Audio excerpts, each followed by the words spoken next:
pour vivre le veuvage. J'allais vous poser même la question, est-ce qu'il y a un temps défini pour le remariage après avoir perdu son mari ou sa femme? Bon, je peux te parler même de la coutume et de la loi. La coutume de chez nous, dès que quelqu'un perd sa femme, la famille de la femme, 3 jours après l'enterrement, il vous sort même la petite sœur de la dame, on vous dit que non, on ne peut pas laisser ces postes vides. Les enfants sont là, leur tante ici, nous te les donnons comme femme, parce qu'elle doit bien encadrer les enfants de sa grande sœur. 3 jours. Or, la coutume est rigoureuse. Et la loi, pour l'homme, la loi n'a pas déterminé. Au moins pour la femme. La loi congolaise. Ne dites pas que la loi est injuste. On laisse la femme faire ce temps-là. Pourquoi? Parce qu'elle peut être grosse. Hein? Alors, il ne faut pas qu'il y ait du méli-mélo. Donc, le législateur congolais avait compris qu'une femme peut rester une fille qu'une année pour qu'on puisse voir si réellement vous êtes des porteurs de vie, maman.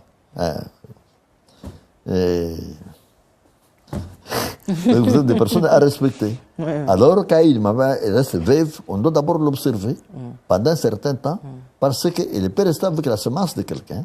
Et alors, après ce temps-là, elle peut se remarier, il n'y a pas de problème. Mais la Bible dit qu'elle n'est pas liée. Aussitôt que celui-là est parti. D'autant plus que je vous ai dit depuis le début là-bas que ce n'est pas lié à la vie éternelle. C'est pour le bien-être sur terre. Mais quant à la vie éternelle, Jésus a déjà résolu ça à la croix. Mais pourquoi ça dérange les gens? Ça dérange les gens, c'est ça l'oisiveté. Vous regardez, David avait connu l'impudicité parce qu'il ne partait pas travailler. Il était dans les balcons en train de regarder les belles femmes alors que les autres étaient au front.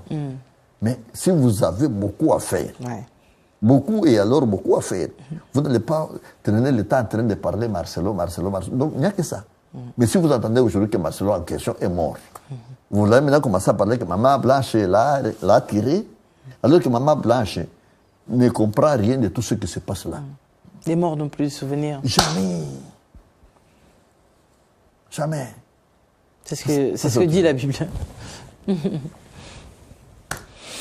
Waouh, on est arrivé à la fin. Apôtre Anaclet, vous avez un mot de la fin pour aujourd'hui?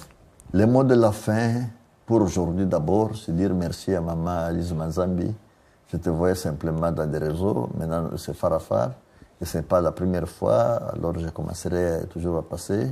Je dis d'abord vous êtes le bienvenu. Bisous à Madame H. Elle se connaît elle-même là où elle est.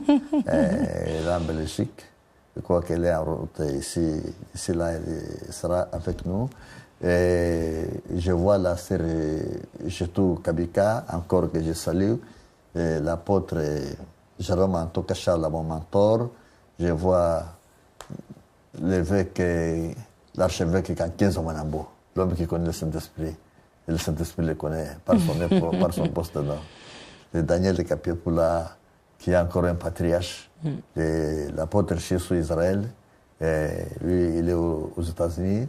Oui, l'apôtre Chisso. Ah, il a prêché dernièrement dans mon église. Il était à Casarima aussi, ouais, il y a quelques années passées. Voilà, je vois aussi les bishops de Brazzaville encore aux Abatou.